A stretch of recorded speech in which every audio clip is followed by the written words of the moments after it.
You have 22,000 people chanting your name, but also MVP. How special is that for you? I like it. I like it. And it's not about MVPs. It's about rings. Noah with the step and stop. The Defensive Player of the Year award trophy to Joakim Noah. This award is a team award. Joakim Noah was never a normal kid. Born into an extremely wealthy family, his father was a tennis star turned musician, and considered to be one of the most famous men in France. He lived the good life, marrying Miss Sweden and moving to New York before moving back to Paris when Joakim was 3 years old. Being a celebrity child is an interesting life, I'd imagine. It could relieve the pressures of making something of yourself, or it could multiply it, and if you've ever seen him play, you probably know how it affected him. He found his first love after a close friend of his father, Patrick Ewing, gifted him a basketball as a newborn. He was obsessed with the game right away. After his parents divorced, Joakim split time between his parents' households, and it was while living in New York with his mom that his game became very defined. Now playing in the street tournaments with an English accent and being dropped off by Miss Sweden, he caught some shit by the other guys. But Noah didn't complain about it one bit. In fact, he actually enjoyed not being treated special for his status, and he developed into a tough player. The New York scene's good for a privileged kid, but sheltering a child leads him to acting out in the future, and he got caught up with some of the wrong crowds in high school, leading him to having to repeat a grade and getting kicked out of his first school. Getting a second chance at Poly Prep, he became the player he's known to be. He was an elite defensive presence, known for his emotional outbursts, win or lose, and full intensity at all times. He went from a great high school talent to a college talent ranked 73rd nationally and top 20 at his position. The 4-star recruit chose to don the orange and blue, and this was a star-studded recruiting class, not too usual for Florida basketball. Playing with the likes of Al Horford and Corey Brewer, as well as senior David Lee, he had worked for every one of his 9 minutes freshman year. He put up a very mediocre stat line, and frankly was kind of a nobody his freshman year, but every changed the following year. This was pretty one of a kind, actually. Not only did Joakim get moved into the starting lineup, he went from being off the map to a lock of a first-round pick. He was the best player on this team. And this team was special. I mean, I was 5 years old and I still remember how one of a kind the starting lineup was. Al Horford and Joakim held down the low post positions, scoring inside and the mid-range was their bread and butter, but even more so than that was their rim protection, both notoriously good paint defenders. Corey Brewer on the wing was an elite wing scorer on all 3 levels, and pro talent at the point guard position with Taurean Green, and Lee Humphries on the wing shooting damn near 50% from the 3-point line. Yeah, this team was pretty damn elite. What separated Joakim was he was a smart player on both ends, pretty mobile, and he was quick on his feet, although not explosive. And this led him to be pretty versatile, but way more important than that was that he just wanted it more than anyone else did. He was one of the most intense players that I've ever seen at any level of basketball. Losses were devastating to him. He truly wanted to win more than anything else. He was a smart player, he had a bit of talent, and went about 15% harder than everybody else. This was a good formula.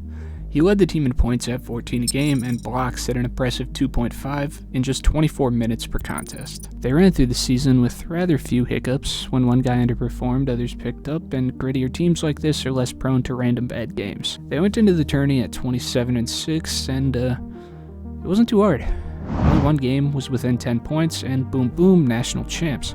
Noah proved to be the best defender in the country with almost 5 blocks and a steal and a half for the tournament, as well as 16, 9.5, and 3. I mean, he filled up the stat sheet with his very unique style of play and cemented his name as a Gator legend. The explosion in the tourney skyrocketed his stock to around a top 5 pick in the draft, but he said he was in no hurry to go.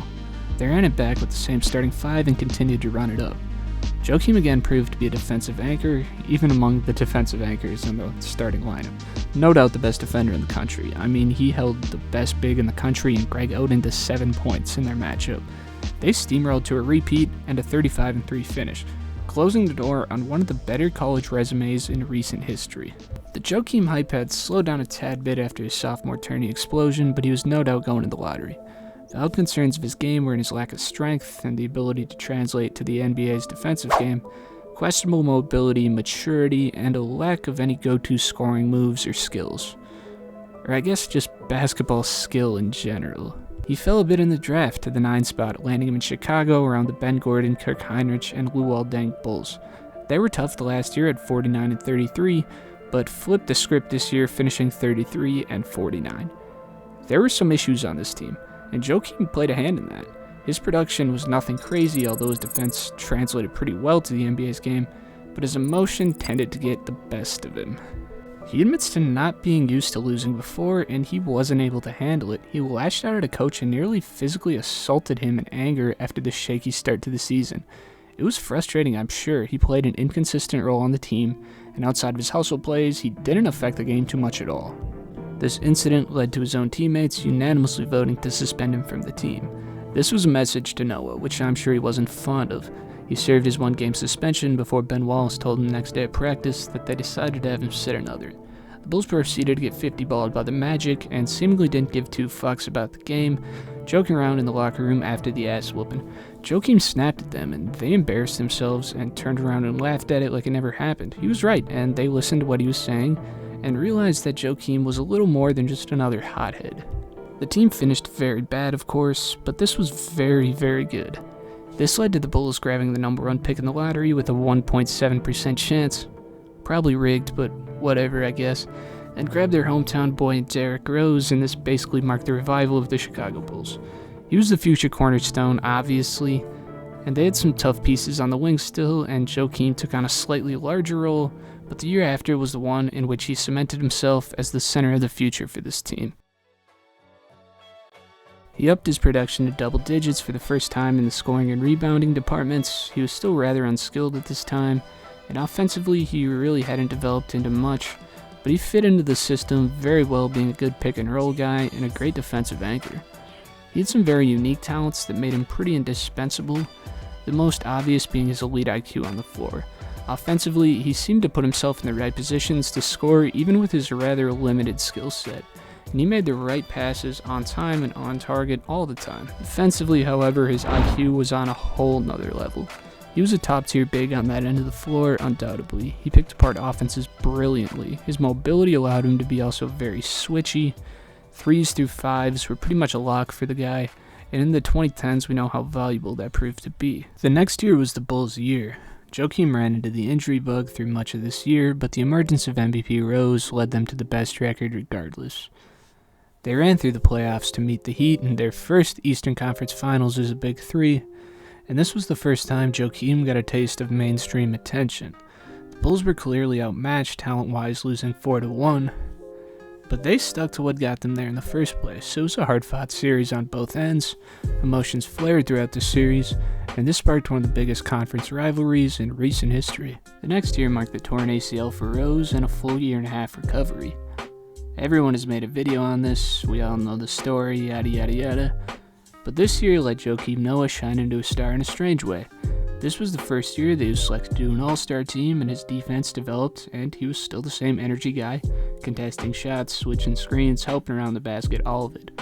But he also developed his offensive game greatly during this time, but likely not how you'd expect. With D-Rose gone, he wasn't putting the ball in the basket at a crazy rate. In fact, he only scored an extra point a game this year, but where he developed was into an all-time playmaker at his position.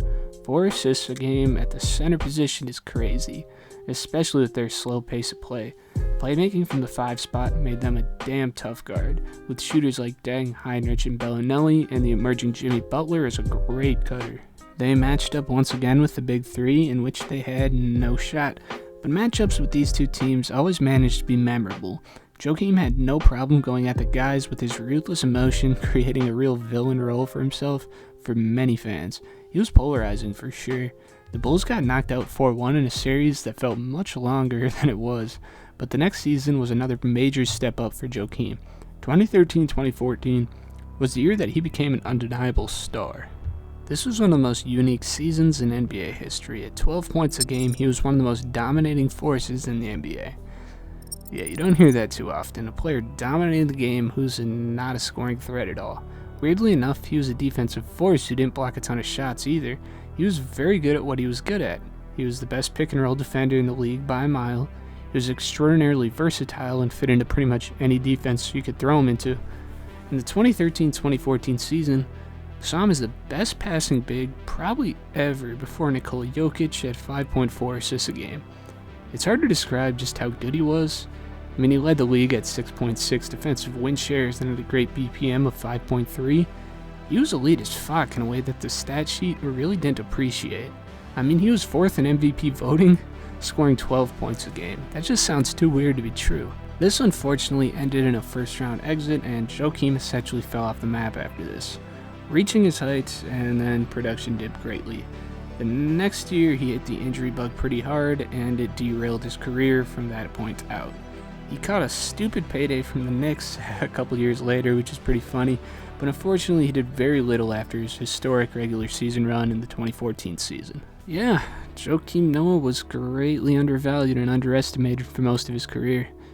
He was also underutilized to an extent. D Rose's injuries helped unveil how effective running an offense through Noah could be. Joakim was a legit top 10 player in the NBA with literally no offensive bag whatsoever. There was a million more talented players in the league than him, but very few managed to be anywhere near as impactful. I mean, his impact on the league is one that no one really ever talks about.